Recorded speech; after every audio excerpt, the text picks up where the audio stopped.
Welcome back, everyone. Thank you so much for joining me. Today, this is our fourth episode in our family focused webinar series. And today, we're going to be looking at how to develop and promote a healthy relationship with food within your family. So, let's get started. So, to begin with, let's take a little look at what we mean by a healthy relationship with food. So, this is going to look different for everyone, but I think the most important point here is that a healthy relationship with food will span across a wide variety of aspects, which is what I've sort of tried to cover on this slide here. So, of course, a healthy relationship with food is going to be a primarily a positive one. And this is one which will prioritize variety, balance, flexibility in what we eat. And what I mean by that is including lots of colour, lots of plant foods, and lots of variety. So that means that everyone can get to enjoy healthy meals which truly align to their food preferences. This ties in with not really following any extremes, so not following extreme diets, for example, or cutting out food groups that we don't need to, but also not feeling guilt or feeling any shame for the foods that we do eat and we do enjoy.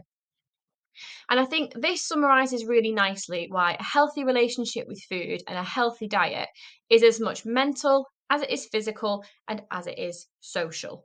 It's really about having enough self respect, I guess, to allow yourself to enjoy that healthy, balanced diet which supports all three of these aspects of our health equally.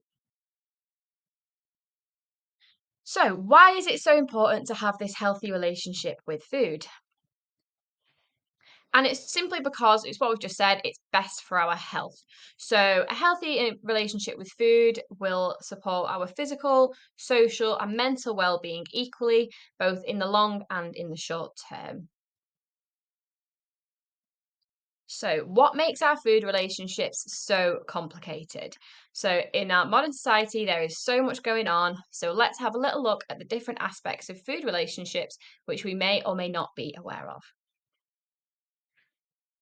So, one of the biggest reasons why our food relationships can get so complicated is because in modern society, our food environment is just flooded with influences. And like I said, some of these we might be aware of, and some of these we might not be aware of.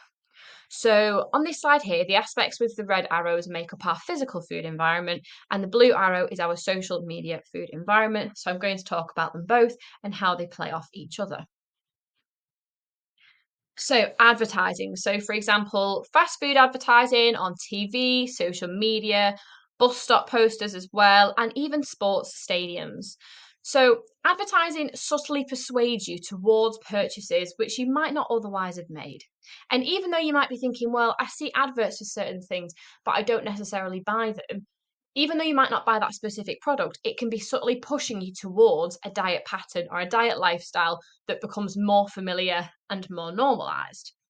In a similar way, adverts can just be outright confusing. So, for example, junk foods can be affiliated or sponsors of sporting events, which might subtly suggest that they're healthy when they are not. And as a consumer, this can get really, really confusing. So, supermarkets, these are probably the main arena for these food influences.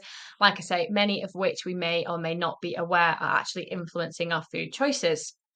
So, advertisers spend loads and loads of money on securing premium advertising in premium spots to promote to you a product which you may not have otherwise actually considered buying. So, key examples include dump bins, which are the big crates that you get either at the start of the shop or perhaps down the centre aisle, and they're generally piled high with products. End of aisles, which are a prime spot because lots of people walk past them, and it also tends to be at the perfect eye line for an adult, so you can see the products, they're right there in front of your face. And in a similar way, consider what might be at the eye line of your child as well. Is this potentially chocolates or is it sweets that they might not other have actually otherwise been aware that actually exist as a product had it not been put there in their eye line? Loyalty card prices as well. These can persuade you perhaps that something's a good deal, but you might not have been intending to buy it in the first place. So, all these together, there are plenty of subtle tactics that are at play in supermarkets. And the main issue is that amongst all of these tactics, they are very, very, very rarely promoting healthy food. If you think about what you see on end of aisles or in the dump bins down the centre, it's generally high fat, high salt, high sugar snacks, all similar of some form, which we all know in excess are not doing us any good at all. And the reason this can make our food relationship so complicated is because all of these influences are competing for our attention, and it can make shopping really complex and confusing. Like our brains are being pulled multiple different ways at once, and we don't actually know where to focus our attention. Similarly, the sheer amount of fast food outlets is also subtly encouraging us and pushing us towards eating these sorts of foods. So you drive down any or you walk down any street nowadays, it's entirely normal to have a McDonald's or a KFC or a Pizza Hut on every corner. Our high streets are just saturated with takeaways nowadays, whereas maybe 30 or 40 years ago, where those takeaways are used to be perhaps a local greengrocers or a butcher's or a fishmonger's. So, this is another great example of how we're being subtly pushed into believing that eating these unhealthy foods, which you find in these takeaways, is normal because it's absolutely everywhere and it's what comes familiar, and therefore it is really, really normalized. So, considering the supermarket influences combined with all this external advertising, combined with how many takeaways can be found on our high streets, even though we might not actually be doing anything ourselves, it makes the healthy choice really, really difficult because you end up with about 4 or 5 complex layers of influences which you as a consumer need to manage to peel back or resist or deflect or navigate before you've actually managed to reach the healthy choice. So ultimately, and unfortunately, that means that in our modern physical food environment, the healthiest choice is very rarely the easiest choice. So, this can create a really complex relationship for all of us because you've got all these influences competing for our attention.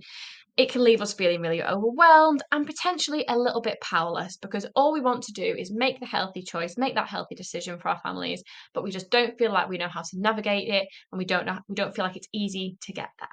So then on top of that, you add social media messaging on top of all that. So mixed messaging is something I've already touched about in previous webinars, but I'm just going to speak about it again here as well. So the sheer amount of mixed messaging and pseudoscience, which means science that isn't necessarily true, that we find on social media is just it's more than it's ever been. It's very, very overwhelming. And some of it comes from people who aren't qualified and don't necessarily have any scientific background either. And it can be so overwhelming because there's just so much telling us what we should or we shouldn't eat, and perhaps what is good for us, what isn't good for us, or isn't bad for us.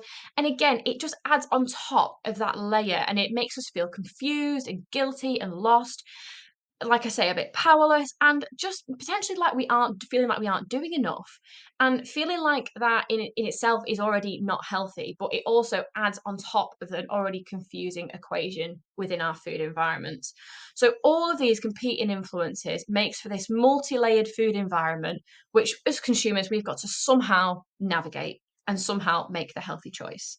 So altogether, like I say, so it's this complex situation, potentially a little bit resentful, feeling a bit powerless, very overwhelmed, and we may just feel very lost about wanting to do the right thing, wanting to make the healthy choice, but just not feeling like we know how to navigate it and not knowing who we can trust either. So, another influence which makes for difficult food relationships is that sometimes our food choices can be indicative of perhaps our social status or our income level. So, common examples include perhaps eating or choosing branded or unbranded food products, where you shop. So, potentially if shopping at Iceland or Aldi, which are more budget supermarkets, or perhaps Waitrose and M&S, which are more premium supermarkets. Even specific types of products. So, for example, buying fresh milk versus UHT milk may have associations there, or having your choice of fruits and vegetables. So, for example, choosing avocados or choosing tinned peaches. There are many, many more examples, and it's not necessarily everybody is influenced by this, but it's certainly a factor which we might not realize is consciously influencing what we're buying.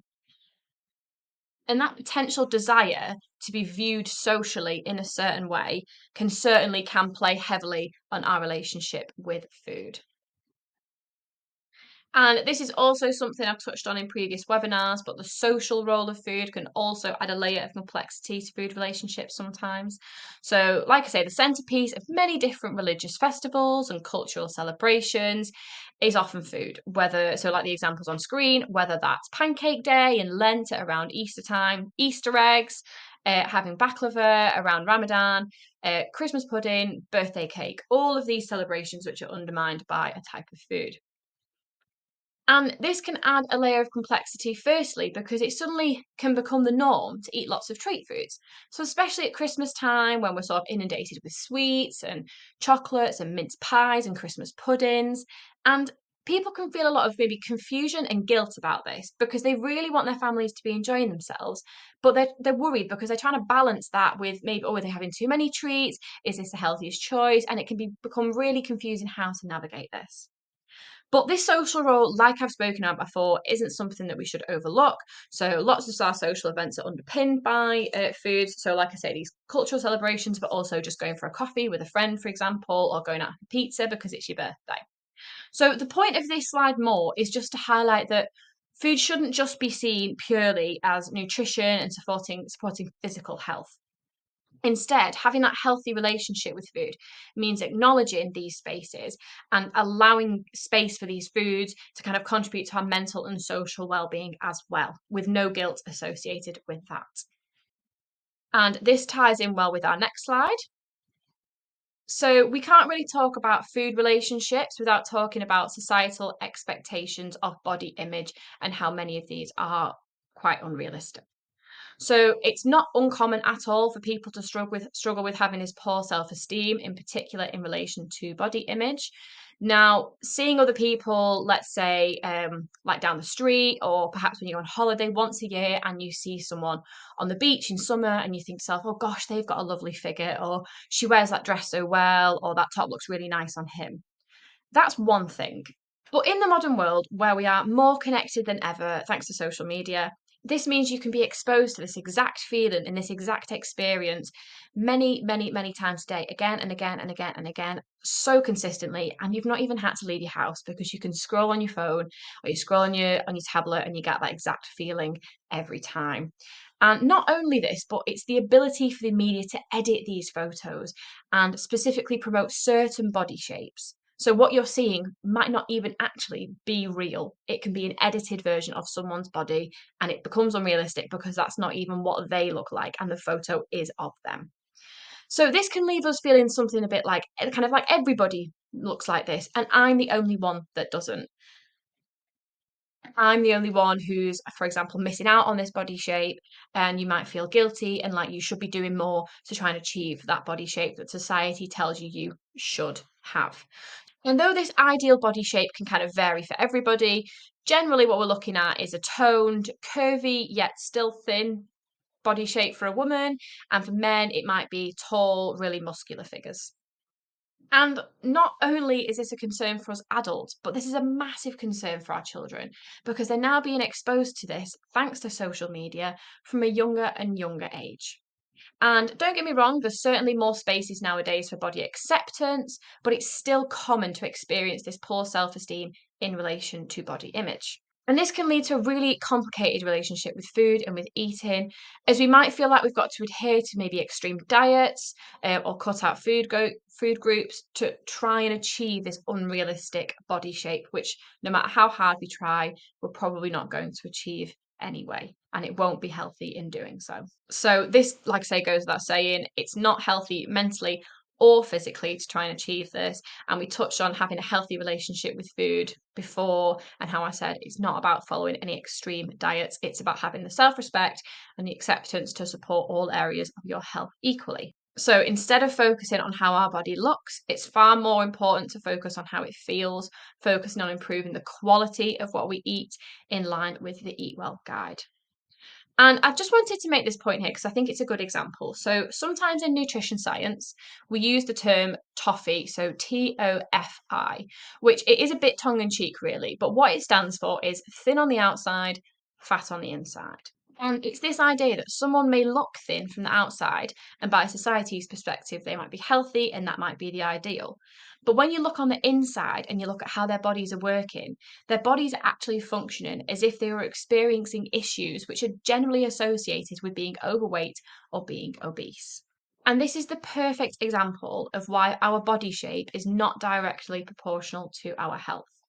So, for example, someone who's eating 1,000 calories a day of chocolates and crisps and pudding, they might be visually thinner because they're eating less. However, in order for our bodies to be functioning properly, it's definitely healthier to be eating a diet which is higher in calories, but they may well look that little bit bigger, but you'll be nourishing your body and it'll be working better, you'll be feeling better, you'll have more energy, more able to do the things that you love doing, making sure that those calories are coming from healthy sources, so fruits and vegetables and whole grains, lean proteins and healthy fats.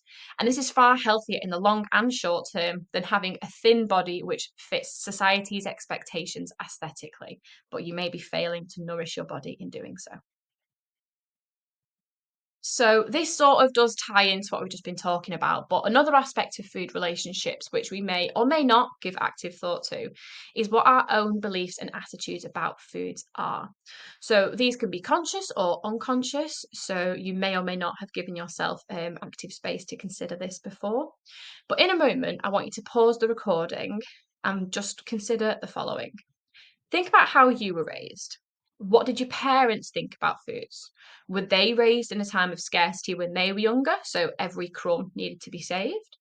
Do you hold these beliefs as well, or have your beliefs shifted as times have changed? Do you think that you maybe put your beliefs onto your children now? And do you think this is a positive thing or a negative thing? So I've listed these questions here alongside some other prompts just to stimulate some reflection. So pause the webinar here, have a read, consider them, and take a minute or so to reflect on your own food beliefs and food attitudes before we carry on. So, bringing all of these factors together, we're looking at a world which is inundated with pseudoscience, mixed messages, constant advertising, which may well go unnoticed, external stigmas from other people, and our own beliefs and attitudes from within our own heads about what we should or shouldn't be eating. And as a result, our relationship with food can become so confusing and overwhelming. And what once seemed like an incredibly simple food choice, you just want to make the healthy decision, it now feels incredibly difficult and this multi-layered decision which you didn't even realize was there in the first place. Okay, so here at Good Food Family, we like to focus on what we can do. So, what can we do about this? So, to begin with, the most important point is that on a more serious note, if you are concerned about someone you love's relationship with food, you really should speak to a GP and seek some individualized support. You can also consider seeking support from registered charities like Mind or Beat. In particular, these have loads of specific resources that if you do need their support, you'll be able to find the right help that you need with them as well as with your GP. As well as that, the first step that we want to take is to bring this conscious awareness to things that we may not have considered previously. So, we've just given a few minutes to the reflection activity. This was to help you recognize what some of these wider influences might be for you and your family. Now, we need to do this because if we don't realize and we don't acknowledge what actually might be influencing us day to day, then we won't understand what these challenges are and we won't know what aspects we perhaps need to challenge or what aspects that we should nurture and continue to practice. This includes our food environment, so like we said, advertising that we talked about, supermarket influences, the abundance of takeaways, what influence is that having on us? The social role of food, so like we said, what kind of a role does it have in your family, underpinning festivals and cultural celebrations, and how do you feel about that? And our own attitudes. So, this might include our parents' beliefs and how that might have influenced our beliefs, how we may pass those on to our children as well. And within our own beliefs, this covered what we said about having poor body image and poor self esteem, and how that may impact our relationship with food as well. So, once we've considered all these aspects, what do we want to do next? So, when we're trying to promote this positive relationship within our families, the best thing we can do is to focus on these aspects here on the slide. So, when it comes to making food choices, focus on eating to our hunger signals rather than focusing on a number of calories. I've just said that unless stated otherwise, so unless you are seeking support from a GP or dietitian with regards to this. And focusing more on prioritising family health and well-being over social stigmas. So, for example, there is no shame in shopping unbranded. I shop unbranded to save us some pennies. And for example, tin produce, it counts towards your five a day, as much as fresh does, and it can help us save some pennies, and it offers some more variety when fruits and vegetables are out of season. So that's just two examples of how you should be focusing maybe on nourishing your family over potential social stigmas, which may be influencing your decisions. Similarly, having open conversations with our families about focusing on the quality of what we eat and how that's far more important than our specific body shapes. And when we're talking about food with our families, for example, around the dinner table, within these conversations, it's best to stay somewhat neutral where we can. But what do we mean by staying neutral? So, this does not necessarily mean avoiding conversations about what is or isn't healthy for us. What it's about is embracing the conversations positively and discussing nutrition about balance in moderation. So, just going forward, these slides are going to have some red text on it and some green text. So, I will read both out. The red bubble is what we can commonly find ourselves saying, and the green bubble is perhaps a better way to word this so we can remain neutral alongside some strategies. So, firstly, we want to try to avoid pressure at meal times. We touched on this previously in our webinar about fussy eating. So, for example, rather than saying, please eat that, I've slaved over the stove for you, you want to try saying, if you don't want to eat it, that's okay. How was school today? So we want to avoid putting pressure on at mealtime because that can make the stress at mealtimes very stressful experience. It can create that negative atmosphere, which can then become a negative association with eating. For example, children may associate mealtimes with stress, which can have negative consequences for food relationships down the line, which is what we talked about in our fussy eating webinar previously. Instead, for example, changing the topic away from a source of stress, like asking how was school today, can help us to stay neutral and reduce the likelihood of forming that negative relationship. Similarly, we want to avoid guilt tripping where we can. So rather than saying, other children don't even have food, you're lucky, try, that's all that's on the menu tonight. How about you help me plan for next week's dinners? So, guilt tripping can also create that negative, stressful atmosphere around eating, and it can also associate the feeling of guilt with eating, which we would really, really want to avoid. So, in this example, we're trying to shift towards a more constructive solution instead. So, again, reducing the likelihood of that negative relationship developing. And again, similar to the previous two, we want to avoid bribery or using food as a reward. So rather than saying, if you eat your greens, then you can have a chocolate treat after, try saying, after we've all enjoyed our tea, how about we play a game? And the main reason we want to avoid this is because it sort of places unhealthier foods, such as pudding, for example, which we might use in the bribe, on a pedestal.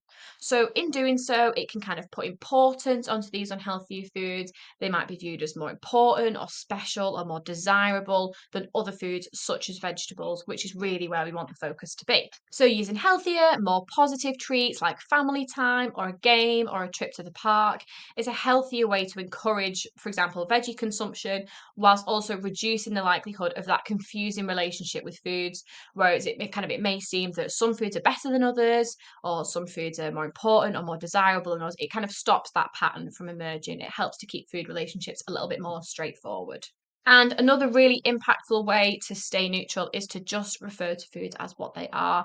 And by this, we mean just describing biscuits as biscuits, fruit as fruit, and bread is bread. So instead of saying, nope, you're not having any of that bad stuff, we could say, biscuits aren't on the food shop list today, but fruit is, so let's go and find that.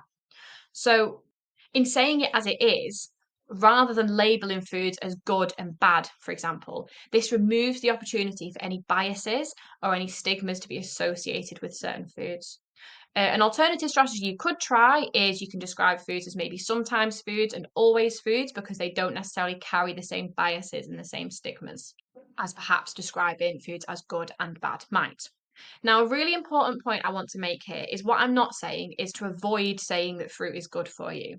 What we're talking about specifically here is explicitly categorizing foods as good and bad. Explaining why foods like fruits and veggies are good for us is a great way to engage children in healthy eating, and it helps to develop that understanding of food in relation to health. So the focus here is more the stigma and trying to avoid the stigma and negative relationships from forming here, rather than trying to avoid that conversation about fruits and veggies being good for them. And finally, just trying to reduce the focus on calories as a measure of health. So, what we want to avoid doing is labeling calories extrinsically as bad, and instead focus more on explaining, like we said, how that diet quality and the types of food we're eating will have more of an impact on health. So, in practice, this could look like sharing a pudding, which is generally a cheaper and healthier way to enjoy treat foods, and it kind of scratches that treat itch, for want of a phrase, as well. Just to point out that calorie counting is not appropriate or necessary for children at all to focus on their health, and it should only be done if you're being supervised by a doctor or dietitian alongside their support.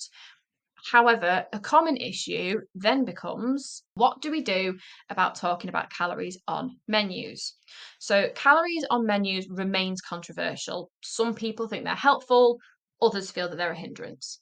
So, when we're talking about calories on menus with children, again, we're trying to stay neutral by saying it as it is. So, for example, rather than saying lots of calories means it's bad for us, never choose those, we might say the calories show us how much energy we get from each of the options on the menu. We can share dishes with bigger numbers. So, whilst calories on menus can give us a good overall idea of whether we should, for example, get the dish for ourselves or perhaps share it, it shouldn't be the sole focus of our healthy eating efforts. So, discuss these openly, but don't necessarily make it the entire focus of all your food choices. Focusing on these calories like that might encourage a negative relationship to develop, which focuses more on the number of calories, for example, for weight control, than perhaps focusing on that positive quality of the diet in adherence to Eat Well Guide. So, to summarize, there are many different reasons why our relationships with food can be so mixed, and why our relationship with food might even be influenced without us knowing.